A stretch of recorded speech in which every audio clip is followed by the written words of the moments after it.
দোষ আপনারা কেন দেখলেন না? এটা 10-15টা ছেলে পাঠায় যদি লাঠি দিয়া বাইরে সবগুলা ভাঙতেন, ক্লিয়ার হয়ে যেত। খাঁটি কথা বলছেন হুজুর। যারা গান শোনে তারা তো বটেই, তাদের বাপ দাদা 14 গোষ্ঠী সব হলো বদমাস। চিন্তা করা যায়, আপনি এখানে ওয়াজ করছেন, অথচ তার পাশেই তারা গান বাজাচ্ছে। আর এই কমিটির লোকজন তারা শুনেও না শোনার ভান করছে। আমার মনে হয় কমিটির লোকজনদের ভিতরেই সমস্যা আছে। তারা জেনে শুনেই এমন জায়গায় ওয়াজ নসিহত শুরুর আয়োজন করেছে, যার পাশে পোলাপানরা গান বাজাবে এবং আপনি যাতে আল্লাহ নবীর কথা ঠিক মতো প্রচার করতে না পারে, এটাই হলো তাদের মূল উদ্দেশ্য। আপনি কি বলেন? ওয়াজ করবো কি, ফাঁকে ফাঁকে গানের শয়তানের সুর ভাসতেছে। পারবেন 2-4 জন ছেলে যায় ওইটা বন্ধ করতে পারবেন, তাহলে বুঝবো যে মুজাহিদ। গানের সুর হলো শয়তানের সুর, আর গান হলো শয়তানের রচনা। এভাবে সমস্ত কলাবিদ্যাই হলো শয়তানের কারবার। গান শোনা, ছবি আঁকা, ভাস্কর্য তৈরি, কবিতা লেখা, কবিতা পড়া, নাটক করা, নাটক তৈরি করা, সিনেমা দেখা, নৃত্য করা ইত্যাদি সব কলা বিজ্ঞান হলো, সব হলো হারাম। হারাম হওয়ার মূল কারণ হলো মুসলমানদের হতে হবে খাঁটি জিহাদি। খাঁটি জিহাদি হতে গেলে কোমল হৃদয়ের অধিকারী হলে চলবে না।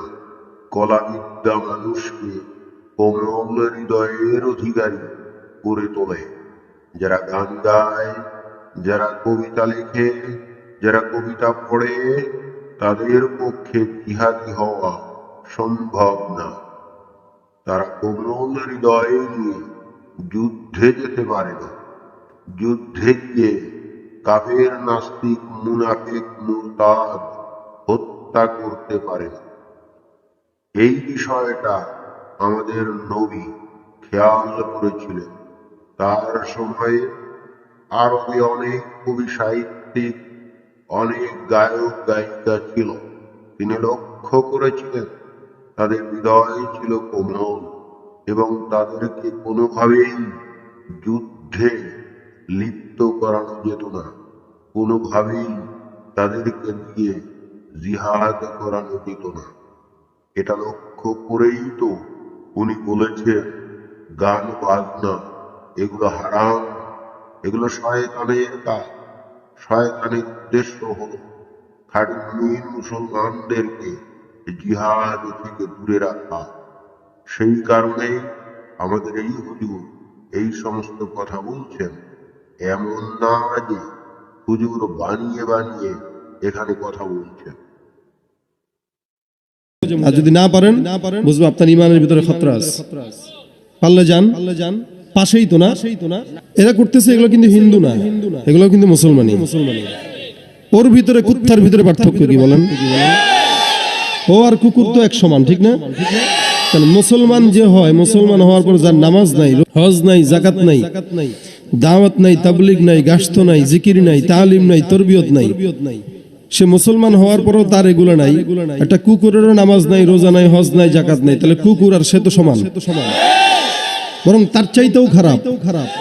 কারণ কুকুর যদিও ইবাদত না করে, কিন্তু কুকুর আল্লাহর গোলামি করে। কুকুর গান শুনে না, কুকুর দুর্নীতি করে না, কুকুর জেনা করে না, কুকুর ধর্ষণ করে না, কুকুর কারো কম্বল চুরি করে না, কুকুর শীতের দিন আকাম করে না। কিন্তু এগুলা তো মুসলমান হওয়ার পরেও একটু নামাজও পড়ে না, আবার 2 নাম্বার আকামও করে, জেনাও করে, দুর্নীতিও করে, গানও শুনে।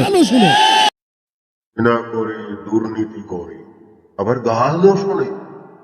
অর্থাৎ হুজুরের কথা শুনে মনে হচ্ছে অন্য যত কাজ করুক না কেন, এই গান শোনাটাই সবচাইতে ভয়ঙ্কর অপরাধ। এবং যারা গান শুনছে নিশ্চিতভাবে তারা কুকুর। যেহেতু একটু আগেই হুজুর বললেন গান হলো শয়তানের সুর। তাহলে এই লোকগুলা অর্থাৎ যারা গান বাজাচ্ছে তারা নিশ্চিতভাবে কালো কুকুরই হবে। কারণ হাদিসে আমাদের নবী বলে গেছেন কালো কুকুরটা হলো শয়তান। সুতরাং এই লোকগুলো যদি কুকুর হয়ও তাহলে অবশ্যই অবশ্যই কালো কুকুরই হবে।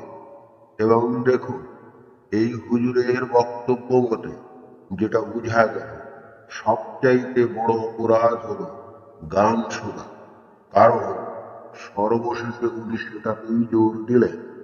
ওনার কাছে জিনা, ব্যভিচার, দুর্নীতি যত বড় না গুনাহের কাজ, তার চাইতে গান শোনাটা অনেক বেশি গুনাহের কাজ।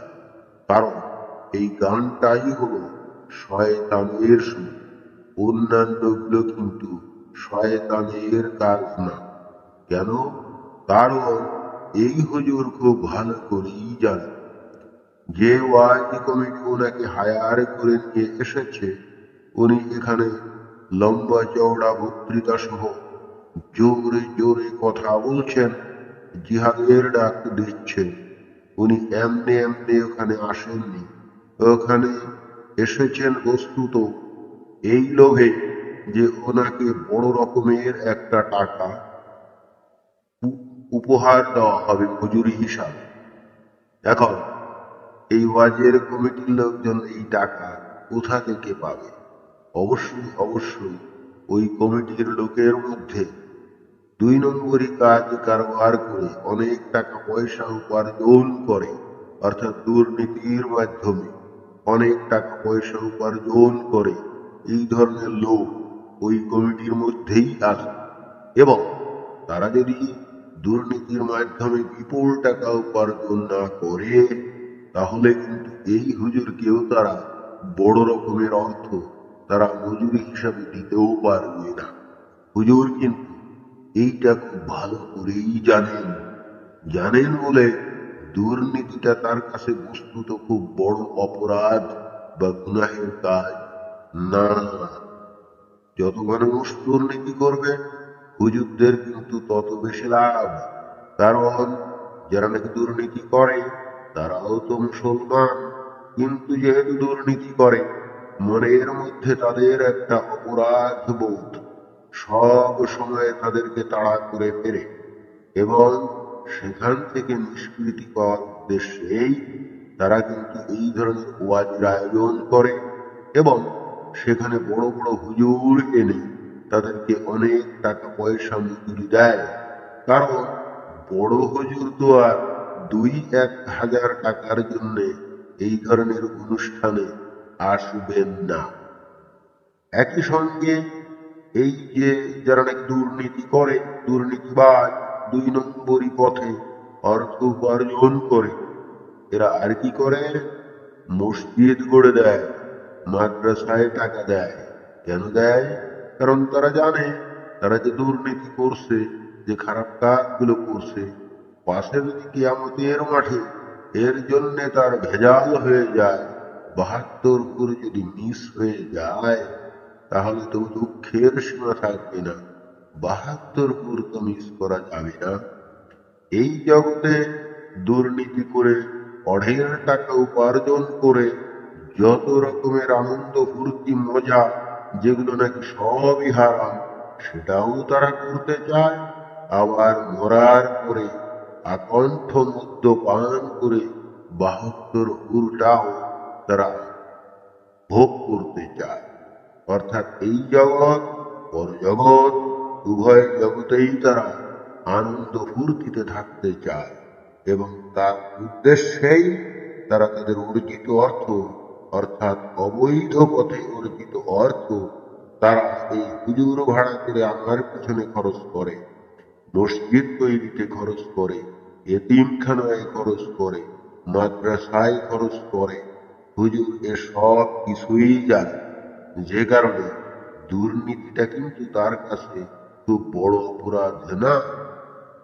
যে রকম অপরাধ হলো গান শোনা, কারণ নবী সরাসরি বলে গেছে এই গান হলো শয়তানের সুর। সুতরাং আপনারা কি খাঁটি মুসলমান হতে চান? যত গুনাহই করেন সমস্যা নাই, কিন্তু গান শুনতে পারবেন না, নাটক দেখতে পারবেন না, কবিতা পড়তে পারবেন না, কবিতা রচনাও করতে পারবেন না, নাটক সিনেমা এগুলো দেখতে পারবেন না। অর্থাৎ এই ধরনের কলাবিদ্যার চর্চা কোনোভাবেই করা যাবে না। যদি করেন তাহলে পরজগতে 72টা হুর মেষ আকণ্ঠ মদ্যপান করে 72 হুরের সঙ্গে অনাবিল অনন্তকাল আনন্দ ফুর্তি এইগুলো করার সুযোগ আপনারা পাবেন না। ধন্যবাদ সবাই।